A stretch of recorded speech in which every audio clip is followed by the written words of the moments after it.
The sound of Richard Castellane's fist slamming on the table made every crystal glass in Aurelio's vibrate. The entire restaurant went silent. Waiters froze mid-step. Diners stopped eating, forks suspended halfway to their mouths. Because Richard Castellane, the tech billionaire worth $18 billion, had just screamed at a waitress over lukewarm soup. "Are you deaf or just stupid?" Richard's voice carried across the elegant dining room like a whip crack. "I said I wanted the soup hot. Not warm, not tepid. Hot. Is that too complicated for your tiny brain to comprehend?" Emma stood there, holding the empty bowl, her face carefully neutral despite the burning humiliation spreading across her chest. She was 29 years old with dark circles under her eyes that no amount of concealer could hide. To Richard Castellane and everyone else at Aurelio's, she was nobody. Just another server in a black uniform, invisible unless she made a mistake. "I apologize, sir," Emma said quietly, her voice steady through years of practice at swallowing pride. "I'll have the kitchen prepare a fresh bowl immediately." "You'll do more than that?" Richard sneered, leaning back in his chair. He was 46, handsome in the sharp way that money can buy, with salt and pepper hair and a jawline that had been featured on magazine covers. "You'll get me your manager, because I don't pay $300 for a meal to be served by incompetent help." Emma's jaw tightened, but she said nothing. She turned to walk away. "And another thing," Richard called after her, loud enough for half the restaurant to hear. "Maybe if you spent less time daydreaming and more time actually doing your job, you wouldn't be a waitress at your age. What happened? Medical school too hard for you?" Emma stopped, her shoulders tensed. For a split second, something flickered in her eyes, something cold and sharp. But she forced it down, buried it deep. "I'll get your soup, sir," she said, without turning around. What Richard Castellane didn't know was that Emma Reeves wasn't just a waitress. 3 years ago, she had been Dr. Emma Reeves, one of the most promising trauma surgeons at Mount Sinai Hospital. She had saved lives in emergency rooms. She had performed surgeries that other doctors said were impossible. And then one mistake, one judgment call during a chaotic night in the ER, had ended her career and put her on the run from a malpractice lawsuit that would have destroyed what little she had left. Now she poured water and took orders and let men like Richard Castellane treat her like garbage because she needed the money and couldn't risk anyone looking too closely at her background. Emma walked to the kitchen, her hands shaking slightly as she pushed through the swinging doors. The head chef, Marco, looked up from his station. "Table 12 again?" Marco asked sympathetically. He was a heavy-set Italian man in his 50s who had been kind to Emma since her first day. "He wants the soup hotter." "That soup was boiling when it left this kitchen," Marco said, shaking his head. "He's just being difficult because he can be." "Just make another one," Emma said tiredly. "Please." As Emma waited for the new soup, she watched through the kitchen window as Richard held court at his table. He was dining with 3 other men, all in expensive suits, all laughing too loudly at his jokes. They were discussing some business deal, throwing around numbers with more zeros than Emma would see in her lifetime. Richard snapped his fingers at another server, demanding more wine. The server, a young girl named Melissa, who couldn't be more than 22, nearly tripped in her haste to comply. Richard laughed at her, making a crude comment about her clumsiness that made his companions roar with amusement. Emma felt her hands curl into fists. 3 years ago, she would have said something. 3 years ago, she had been someone who stood up to bullies.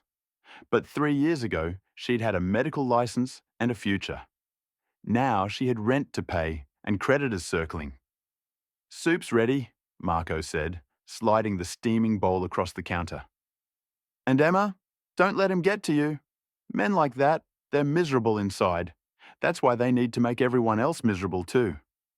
Emma took the soup and walked back out into the dining room. As she approached table 12, she plastered on her professional smile, the one that never reached her eyes.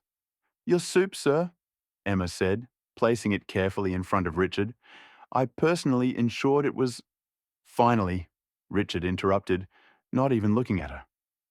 He picked up his spoon and tasted it. For a moment, Emma thought he might actually be satisfied. Then he made a face. "What is this?" Richard demanded. "It tastes different from before." "It's the same recipe, sir. The chef—" "Are you arguing with me?" Richard's voice rose again. "I'm telling you, it tastes wrong, and you're standing there arguing?" "I'm not arguing, sir. I'm simply explaining—" "You know what?" Richard threw his napkin on the table. "Forget it. I've lost my appetite thanks to your incompetence. Get me the manager. Now." Emma opened her mouth to respond, but before she could, Richard turned to his companions. "This is exactly what's wrong with this country," he announced loudly. "No work ethic, no standards. People like her think they deserve $15 an hour to screw up simple tasks. It's pathetic." Emma felt something inside her crack. Just a little. Just enough. "I'll get the manager," she said, her voice tight. As she turned away, Richard called out one more time. "Hey, waitress, what's your name?" Emma stopped. "Emma, sir." "Emma," Richard repeated, smiling cruelly.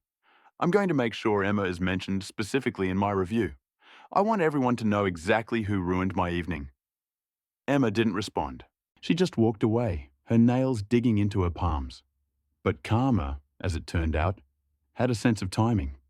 Emma was at the service station, telling the manager about Richard's complaints when she heard a commotion from table 12.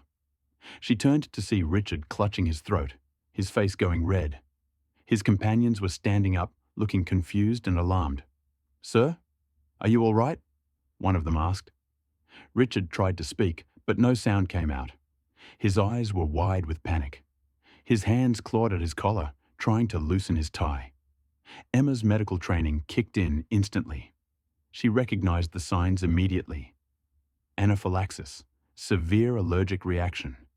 His airway was closing. He had maybe 2 minutes before he suffocated. "Someone call 911!" Emma shouted, already running toward the table. She pushed past the confused diners and grabbed Richard's face, forcing him to look at her. "Mr. Castellano, are you allergic to anything?" Richard couldn't speak. He was turning purple now, his lips blue. "Shellfish!" one of his companions shouted. "He's allergic to shellfish. But he didn't order anything with shellfish." Emma's mind raced. The soup. Marco must have used a seafood stock without realizing. It was a common mistake. "Does he have an EpiPen?" Emma demanded. The men looked at each other, panicking. "I don't know. Check his jacket." One of them fumbled through Richard's suit jacket, pulling out a wallet, keys, but no EpiPen. Richard's eyes were rolling back. He collapsed to the floor, convulsing. The other diners were screaming now. The manager was on the phone with 911, but Emma knew they wouldn't get here in time. Richard had less than a minute. His trachea had swollen completely shut. He needed an emergency cricothyrotomy, a surgical airway. Now. Emma looked around frantically. She saw a steak knife on the table, a ballpoint pen in Richard's jacket pocket. It wasn't ideal. It was barely sterile. But it was all she had. "Everyone step back!" Emma commanded, her voice suddenly sharp with authority. The panic in the room seemed to pause. People responded to her tone without thinking. Emma grabbed the steak knife. Her hands were steady now, muscle memory taking over. She ripped open Richard's shirt, buttons scattering across the floor. She felt for his cricothyroid membrane, the soft spot between his thyroid cartilage and cricoid cartilage. She had done this procedure a dozen times in the ER, never with a steak knife and a pen. But the anatomy was the same. "What are you doing?" the manager screamed. "You can't—" "He's dying," Emma snapped. "His airway is completely closed. If I don't do this right now, he'll be dead in 30 seconds. She didn't wait for permission. Emma sterilized the knife as best she could with the vodka from Richard's glass. She poured it over the blade and over his neck. Then she made a small horizontal incision, about 1/2 inch, through the skin and membrane. Blood welled up. Someone in the restaurant screamed. Emma ignored them. She grabbed the ballpoint pen, yanked it apart with her teeth, and pulled out the ink cartridge, leaving just the hollow plastic tube. She inserted the tube into the incision, through the membrane, directly into Richard's trachea. For a terrible moment, nothing happened. Then Richard gasped. Air rushed into his lungs through the makeshift tube. His chest rose and fell. His color started to return from blue to purple, to red, to pink. Emma held the tube steady, her hand on his chest, monitoring his breathing. "Keep breathing," she whispered. "Just keep breathing." Richard's eyes fluttered open. They focused on Emma's face, hovering above him. He tried to speak, but couldn't with the tube in his throat. His expression was confused, terrified, and something else. Awed. The restaurant erupted into chaos. Some people were crying. Others were filming on their phones. The manager was still on the phone with 911, now urgently asking when the ambulance would arrive. Emma stayed on the floor next to Richard, her hand keeping the tube in place, counting his breaths. Her uniform was covered in blood. Her hands were shaking now that the adrenaline was fading. "You're going to be okay," Emma told Richard quietly. "The paramedics will be here soon. Just focus on breathing." Richard stared at her, really looked at her for the first time. Not as furniture, not as an incompetent servant, as the woman who had just saved his life with a steak knife and a pen. The ambulance arrived 6 minutes later. The paramedics rushed in with proper equipment, a real tracheostomy kit. They stabilized Richard, praised Emma's quick thinking, and loaded him onto a stretcher. As they wheeled him out, Richard reached out and grabbed Emma's hand. He still couldn't speak, but his grip was strong. His eyes said everything his voice couldn't. "Thank you." "I'm sorry. Who are you?" Then he was gone, and Emma was left standing in a restaurant full of shocked diners, covered in blood, shaking. The manager approached her cautiously. "Emma, that was incredible. You saved his life." "I need to go home," Emma said quietly. "I need to change." She walked to the back, stripped off her bloody uniform, and changed into her street clothes. Her hands wouldn't stop shaking. She had just performed emergency surgery in the middle of a restaurant. She had used a steak knife. She had saved the life of a man who had spent the evening humiliating her. And now there were dozens of videos of her doing it spreading across the internet. Her anonymity was gone. Her secret was out. Dr. Emma Reeves was back, whether she wanted to be or not. 2 days later, Emma was sitting in her tiny studio apartment in Queens, staring at her phone. The video had gone viral. Waitress performs miracle surgery with steak knife was trending on every social media platform. News outlets were calling her a hero. Medical professionals were analyzing the footage, praising her technique. And Richard Castellano's people had been trying to reach her non-stop. She had ignored every call. But now there was someone knocking on her door. Emma looked through the peephole and saw a man in an expensive suit holding a bouquet of flowers that probably cost more than her monthly rent. She opened the door a crack. "Dr. Reeves," the man said, "my name is James Patterson. I'm Mr. Castellano's personal assistant. He's been trying to reach you." "I don't want to talk to him," Emma said. "He wants to thank you and apologize. He's asked me to give you this." James held out an envelope. Emma took it reluctantly. Inside was a check. She looked at the amount and nearly dropped it. $500,000. "This is insane," Emma whispered. "Mr. Castellano is aware that you saved his life," James said.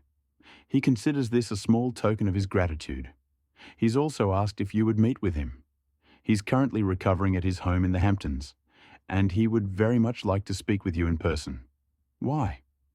"I think that's a conversation you should have with him directly." Emma looked at the check again.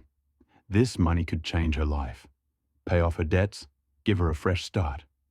But it also meant facing Richard Castellano again, the man who had mocked her, humiliated her, and then nearly died in her arms.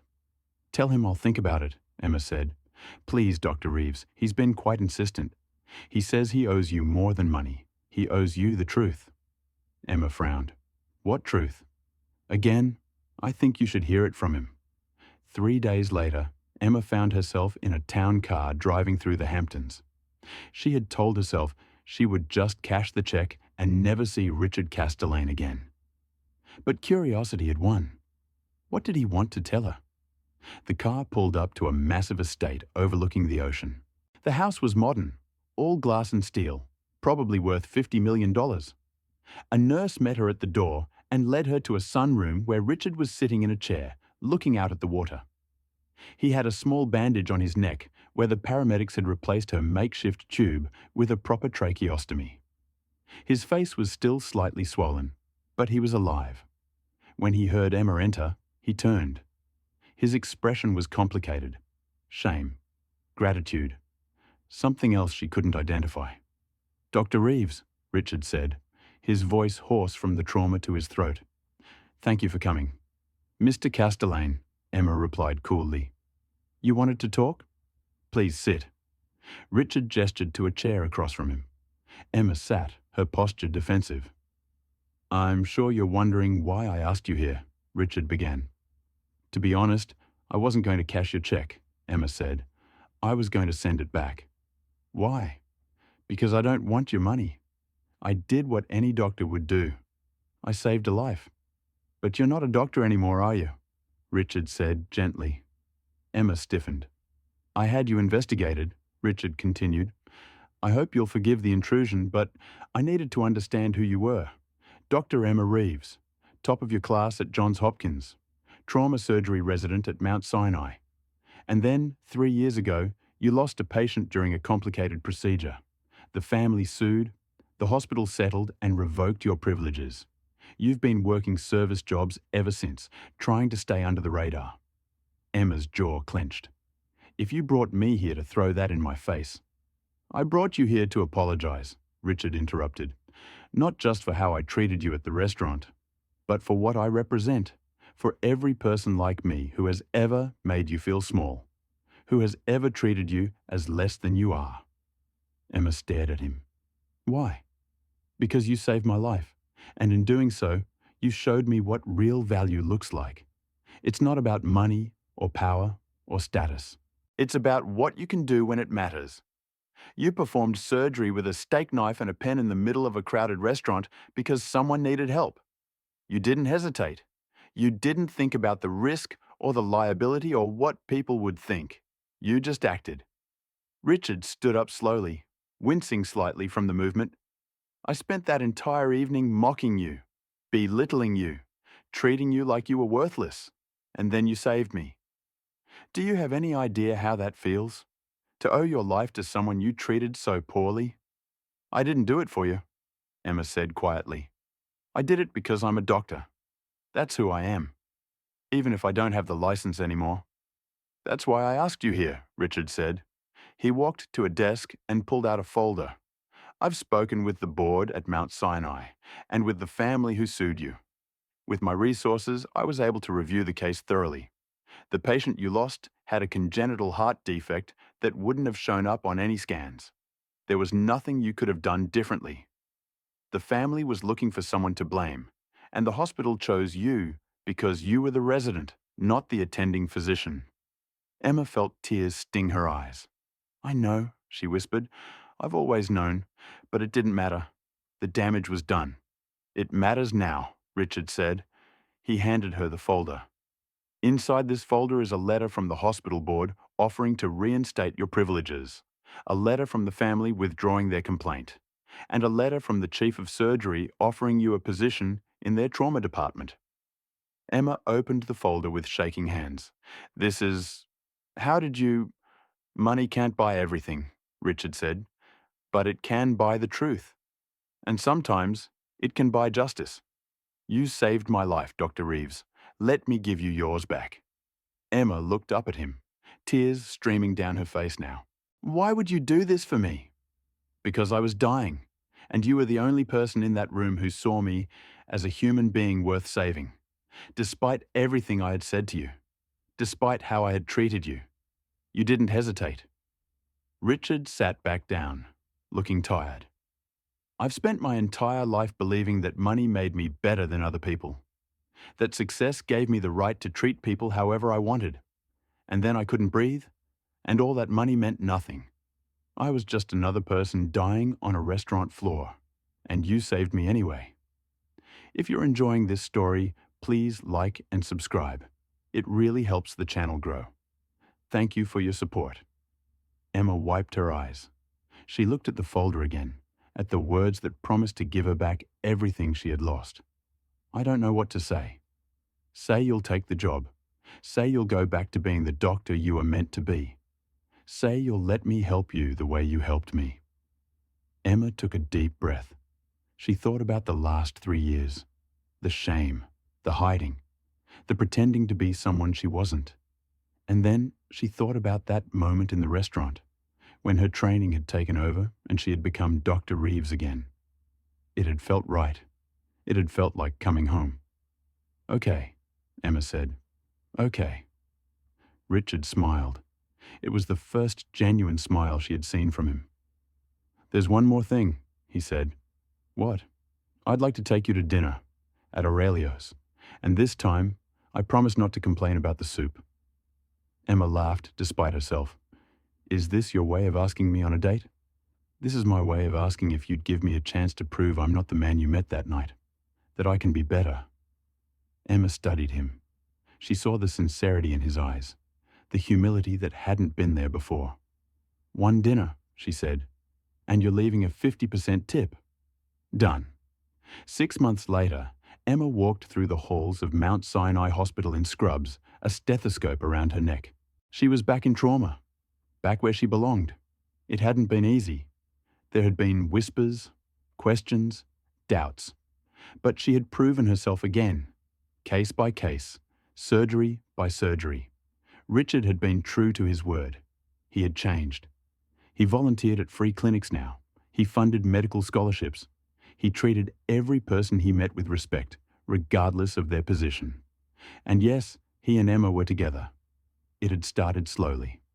Dinner at Aurelio's, where Richard had apologized to every single staff member personally. Then coffee. Then long walks on the beach at his Hamptons house. Then more. Emma had been hesitant at first. But Richard had been patient. He had shown her through actions, not words, that he had learned his lesson. That he understood now what really mattered. One evening, after a particularly long shift, Emma came home to find Richard cooking dinner in her apartment. Well, attempting to cook. He was significantly better at making money than making pasta. How was work? Richard asked, struggling with the stove. Saved 2 lives today, Emma said, kissing him on the cheek. Just another Tuesday? My hero, Richard said, grinning. Always was. I just didn't know it. Emma grabbed the spoon from him and took over the cooking. You know, I've been thinking. Dangerous, Richard teased. About that night. If you hadn't been such an ass to me, I might not have been standing close enough to see you collapse. I might not have been able to save you. So you're saying my terrible behavior accidentally saved my own life? I'm saying karma has a twisted sense of humor. Richard wrapped his arms around her from behind. I'm saying I'm grateful for every single thing that led to this moment, even the terrible parts. Emma turned in his arms. Me too. Even the part where I called you stupid? Especially that part, because it makes this so much sweeter. Richard kissed her. It was soft and gentle and full of promise. When they pulled apart, he said, I love you, Dr. Reeves. I love you too, Mr. Castellano, even though you're a terrible cook. They laughed together, and somewhere in the universe, karma smiled. The end. Sometimes the person you underestimate is the person who will save your life. Richard Castellano learned that lesson in the most dramatic way possible. He treated a waitress like garbage, never knowing she was a brilliant surgeon who would later perform an emergency procedure with a steak knife to keep him breathing. Money couldn't save Richard that night. Privilege couldn't save him. Only skill, courage, and the kindness of a woman he had belittled could do that. Emma Reeves proved that true power isn't about wealth or status. It's about what you do when someone needs help, even if that someone doesn't deserve it. She could have walked away. She could have let karma handle it. But she was a doctor first. and doctors save lives. That's who they are. What do you think? If you were Emma, would you have saved Richard after how he treated you? Or would you have let someone else handle it? Let me know in the comments. If you enjoyed this story of redemption and second chances, please hit that like button and subscribe to our channel. We upload new dramatic stories every single day. Thanks for watching, and remember, treat everyone with kindness, because you never know when you might need them to save your life. But that wasn't the end of their story. Not by a long shot. Because 3 months after Emma returned to Mount Sinai, someone from her past came back to haunt her. Emma was in the middle of a routine surgery, removing a patient's appendix, when her phone buzzed. She ignored it. Then it buzzed again, and again. Finally, her scrub nurse said, "Dr. Reeves, someone is calling you repeatedly. They say it's urgent." Emma frowned. She finished closing the incision, gave post-op instructions to a resident, and stripped off her gloves. In the hallway, she checked her phone. 7 missed calls from Richard. That was unusual. He never interrupted her during work hours. She called him back immediately. "Emma, thank God," Richard answered, his voice tight with stress. "What's wrong? Are you okay?" "I'm fine. But we have a problem. A big one." "What kind of problem?" "Dr. Marcus Webb is in New York. He's looking for you." Emma's blood ran cold. Dr. Marcus Webb, the attending physician who had been supervising her the night she lost the patient. The man who had thrown her under the bus to save his own career. The man who had testified against her in the malpractice case, claiming she had acted against his orders. "How do you know?" Emma asked, her voice barely above a whisper. "He called my office. He knows we're together. He knows I helped reinstate your privileges. And he's threatening to go public with claims that you committed malpractice and that I used my money to cover it up." Emma leaned against the wall, feeling dizzy. "That's not what happened. The board reviewed the case. They cleared me. I know that. You know that. But Marcus Webb doesn't care about the truth. He cares that his reputation is about to be destroyed. Because I didn't just get you reinstated, Emma. I made sure the hospital board understood who was really responsible for that patient's death, and it wasn't you." Emma closed her eyes. "What did you do, Richard?" "I had my investigators dig into Webb's record. Turns out you weren't his first resident to take the fall. He's been covering his mistakes for years, letting younger doctors absorb the blame. I gave all the evidence to the board. They're opening an investigation into him. He's about to lose everything. So he's coming after us. He's going to try. He's scheduled a press conference for tomorrow. He's going to claim that I bribed the hospital, that you're incompetent, that the whole thing is corruption." Emma felt panic rising in her chest. "This will destroy everything. My reinstatement, my reputation, your reputation." "Not if we get ahead of it," Richard said firmly. "I'm calling my lawyers. We're going to hold our own press conference first. We're going to tell the truth. All of it." "Richard, I can't. I can't stand in front of cameras and relive that night. I can't defend myself against accusations that I've been running from for 3 years." "You're not running anymore, Emma. You're Dr. Emma Reeves. You save lives. And tomorrow, we're going to prove it." The next morning, Emma stood in a conference room at Richard's headquarters, facing a room full of reporters. Richard stood beside her, his hand on her shoulder, grounding her. The hospital's chief of surgery was there, the family whose loved one had died, who had withdrawn their complaint, and Richard's team of lawyers, ready to demolish any false claims Marcus Webb might make.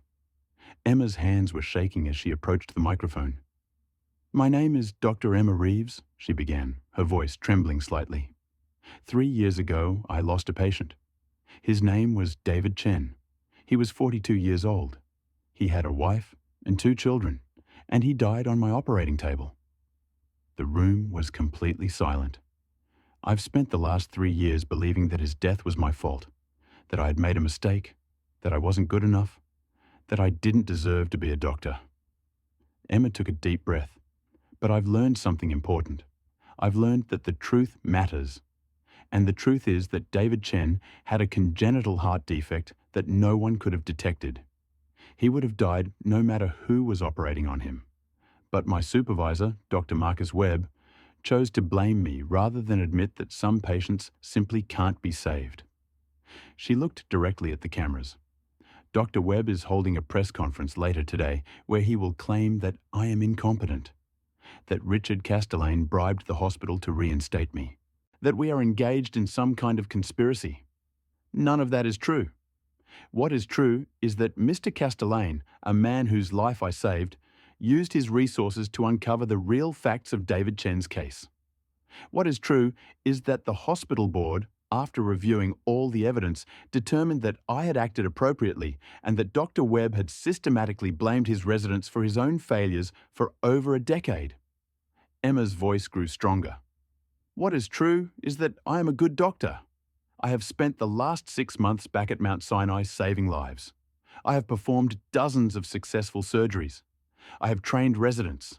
I have done the work that I was always meant to do. And what is true is that David Chen's family, who are here today, understands now what really happened. And they have forgiven me for something that was never my fault to begin with. Mrs. Chen, a small Asian woman in her 50s, stood up. Dr. Reeves saved my husband's life 3 times before the night he died. She fought for him when other doctors had given up. She gave us 6 more months with him that we wouldn't have had. And when he died, it wasn't because she failed. It was because his heart couldn't fight anymore. Dr. Webb lied to us. He told us she was reckless. But we know the truth now. And we want everyone to know that we support Dr. Reeves completely. The room erupted in questions, reporters shouting over each other, cameras flashing. But Emma just stood there, feeling lighter than she had in years. Richard squeezed her shoulder. "You did it," he whispered. "You told the truth." An hour later, Dr. Marcus Webb cancelled his press conference. By that evening, he had resigned from the hospital. By the end of the week, he had left New York entirely. And Emma was free, truly free. 1 year after that, Emma and Richard stood on a beach in the Hamptons. It was sunset, the sky painted in shades of orange and pink. Emma was wearing a simple white dress. Richard was in a suit, but he'd taken off his jacket and tie, looking more relaxed than she'd ever seen him. There were only a handful of people there. Emma's parents, who had flown in from Seattle. Richard's mother, who had wept when she heard the story of how they met. Marco, the chef from Aurelio's. Melissa and the other servers who had become Emma's friends. And Mrs. Chen, with her 2 grown children. "Ready?" Richard asked, offering Emma his arm. "Ready," Emma said, smiling. They walked down the beach together, barefoot in the sand. A simple ceremony, no grand cathedral, no hundreds of guests, just the people who mattered. When it came time for vows, Richard took Emma's hands. 3 years ago, I was dying, he said. Not just in that restaurant, but in every way that mattered. I was empty inside. I had money and power and success, but I had no purpose, no real connection to anything or anyone. I was cruel because I was hollow. And then you saved my life. Not just by performing surgery with a steak knife, though that was pretty impressive. The small crowd laughed. You saved my life by showing me what real strength looks like, what real courage looks like. You could have let me die. I had treated you terribly. I had mocked you and belittled you. But you saved me anyway, because that's who you are. You're someone who helps people, even when they don't deserve it. You taught me that being a good person isn't about how much money you have or how successful you are. It's about what you do when someone needs you. It's about using whatever gifts you have to make the world a little better. Richard's voice cracked slightly. I love you, Emma Reeves, and I promise to spend the rest of my life being worthy of what you did for me. Not just saving my life, but believing I could be better. I will be better, every day, for you. Emma wiped tears from her eyes. Richard Castellano, you were the worst customer I ever had. More laughter. But you were also the best thing that ever happened to me. Not because of your money, not because you helped me get my career back, though I'm grateful for that, but because you proved that people can change. That hitting rock bottom, whether it's suffocating on a restaurant floor or losing everything you worked for, can be the beginning of something better. You showed me that redemption is real, that second chances matter, that the worst version of yourself doesn't have to be the final version. I love you not for who you were, but for who you chose to become. I love you for apologizing to every single person you've ever been rude to. I love you for funding medical scholarships and free clinics. I love you for learning to cook, even though you're terrible at it. And I love you for seeing me, really seeing me, not as a waitress, not as the person who saved you, but as Emma, just Emma. That's all I ever wanted to be. They exchanged rings. Simple gold bands that Richard had insisted on buying from a small local jeweler, not some expensive designer. Emma had chosen them because they reminded her that the most valuable things aren't always the most expensive. The officiant pronounced them married, and they kissed as the sun set over the ocean. Later, at the small reception on Richard's terrace, Marco brought out a special dish. "This," he announced dramatically, "is the soup that started it all. But this time, I promise, no shellfish stock." Everyone laughed. Richard tasted it carefully, then smiled. "It's perfect. Not too hot, not too cold. Just right." "That's because Emma checked the temperature 3 times," Marco admitted. "She wasn't taking any chances." Richard pulled Emma close. "Smart woman. That's why I married her." They danced under string lights, surrounded by people who loved them. At one point, Mrs. Chen approached Emma. "My husband would have liked you," she said softly. "He would have been happy knowing that his death led to something good, that it brought 2 people together, that it exposed the truth about Dr. Webb so he couldn't hurt anyone else." Emma hugged her. "Thank you for being here. It means everything. Thank you for fighting to save him. And thank you for saving this one too." Mrs. Chen nodded toward Richard. "He's a good man now. You made him better." As the evening wound down, Emma and Richard stood at the edge of the terrace looking out at the ocean. "What are you thinking?" Richard asked. "I'm thinking about that night at Aurelio's. How angry I was. How humiliated. How I wanted to quit and never come back." "I'm sorry," Richard said, not for the first time. "I know, and I've forgiven you, but I'm also grateful in a weird way. Because if you had been a nice customer, we wouldn't be here. I wouldn't have been close enough to save you. You wouldn't have investigated my past. I wouldn't have gotten my career back. We wouldn't have fallen in love." Emma turned to face him. "The worst night of my life led to the best year of my life. How's that for irony?" "That's not irony," Richard said, kissing her forehead. "That's grace.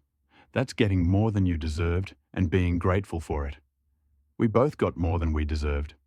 Then let's make sure we deserve it. Let's keep being better. Together. Deal."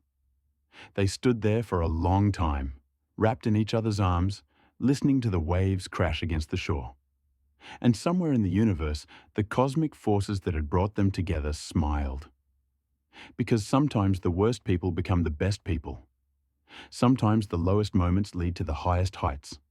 Sometimes the person you rescue ends up rescuing you right back. Emma had saved Richard's life with a steak knife and a pen. But Richard had saved Emma's life with truth and tenacity and the willingness to change. They had saved each other. And that, more than any surgery or any amount of money, was the real miracle. 2 years later, Emma was giving a lecture at Johns Hopkins Medical School. She was talking to a room full of first-year medical students about emergency procedures. "The most important thing you can learn as a doctor," Emma told them, "is that you never know when you'll be called upon to save a life. Sometimes it will be in a fully equipped OR with a team of nurses and specialists, and sometimes it will be on a restaurant floor with a steak knife and a ballpoint pen." The students leaned forward, hanging on every word. "I want to tell you a story," Emma continued, "about the night I performed an emergency cricothyrotomy with improvised tools. About how I saved the life of a man who had spent the evening treating me like garbage. About how that moment changed everything." She told them the whole story. The humiliation, the allergic reaction, the split-second decision, the surgery, the aftermath. Some of you might be wondering if I should have helped him, Emma said. If I should have let someone else handle it. If I should have walked away after how he treated me. And here's what I want you to understand. That thought never crossed my mind. Not for a second. Because when you're a doctor, you don't get to choose who deserves your help. You just help. Period. The Hippocratic Oath doesn't say, first, do no harm, unless they were rude to you. It doesn't say, save lives except for jerks. It says you use your skills to help people. All people. Even people you don't like. Even people who don't deserve it. Because here's the thing. None of us deserve it. None of us deserve the miracle of modern medicine or the skill of trained doctors or the second chances that emergency rooms give us every day. But we get them anyway. Because doctors see patients, not personalities. They see humans who need help. Emma paused, looking around the room. That man I saved? His name is Richard Castellano. He's my husband now. He's used his wealth to fund 3 free clinics in underserved neighborhoods. He's established a foundation that pays off medical school debt for doctors who work in rural areas. He's become one of the biggest advocates for healthcare reform in the country. But he wouldn't be any of those things if I'd let him die because he was rude to me. He wouldn't have had the chance to change, to grow, to become better. So when you're out there and you're exhausted and someone is cruel to you, and then they need your help, I want you to remember this story. I want you to remember that saving their life might not just save them. It might save you too. It might give both of you a second chance. The students stood and applauded. After the lecture, a young woman approached Emma. Dr. Reeves, I wanted to ask you something. How did you stay calm? How did you perform surgery in the middle of all that chaos? Emma smiled. I didn't stay calm. I was terrified. My hands were shaking before I started. But then I touched the patient and my training kicked in. My body remembered what my mind wanted to forget. That's what training does. It makes you capable even when you're scared. So you're saying fake it till you make it? I'm saying trust your training. Trust yourself. Trust that when the moment comes, you'll know what to do. And then do it, even if you're terrified. The young woman nodded, looking inspired. Thank you, Dr. Reeves. This is why I wanted to go into medicine, to save lives. Then you're already on the right path, Emma said. Just remember, the lives you save might end up saving you right back. That night, Emma came home to find Richard in the kitchen, actually successfully making pasta. He'd taken cooking classes for the past year, determined to master at least one domestic skill. How was Hopkins? Richard asked, stirring the sauce. Inspiring. I love teaching.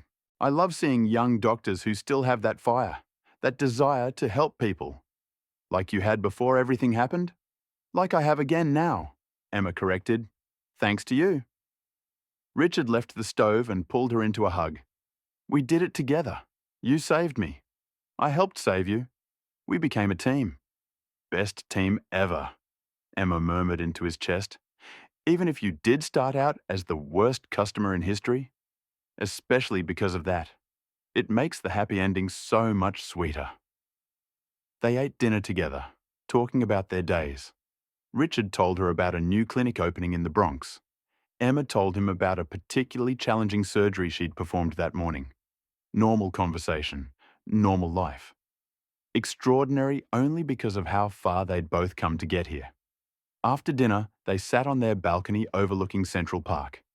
They'd moved into the city so Emma could be closer to the hospital. Richard had sold the Hamptons house and donated the money to medical research. Do you ever think about that night? Richard asked. At Aurelio's? Every day, Emma admitted. Really?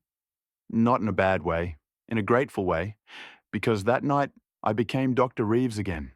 I had spent 3 years hiding from who I was, ashamed of my past. And then I had to make a choice. Let the past define me, or let my training save a life. And you chose to save the life. I chose to be who I really was, regardless of the consequences. And it turned out the consequences were pretty good. Emma took Richard's hand. What about you? Do you think about it? Every single day, Richard said. I think about the man I was, The cruel, arrogant, empty man who thought money made him better than everyone else. And I'm grateful that man died on that restaurant floor. You didn't die. The old Richard did. You killed him when you saved my life.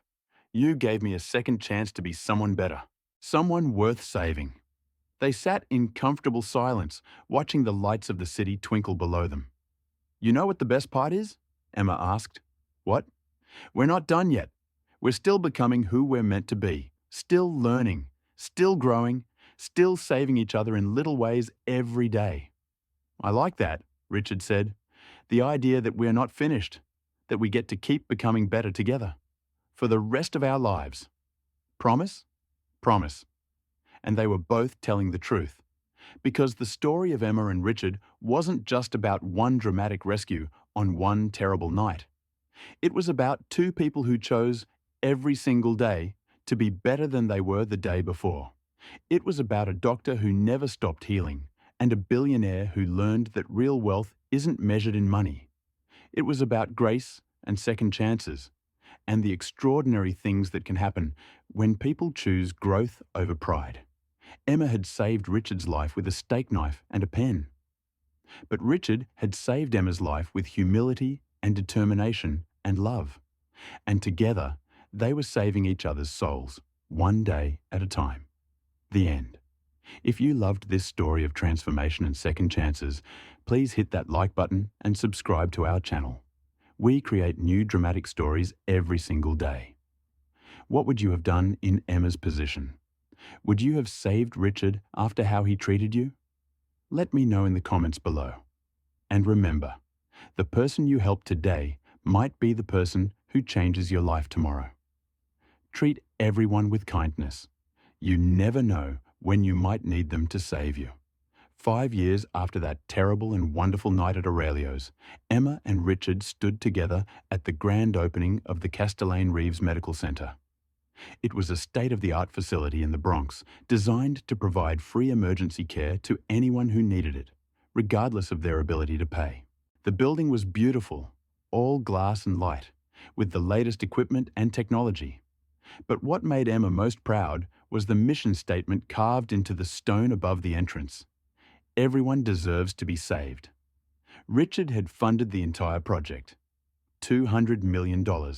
It was the largest charitable donation he'd ever made. But Emma had designed every detail of the emergency department, making sure it had everything a doctor might need to save a life, from the most advanced surgical tools to basic supplies. You know, Richard said as they stood before the ribbon-cutting ceremony, I've been thinking about something. What's that?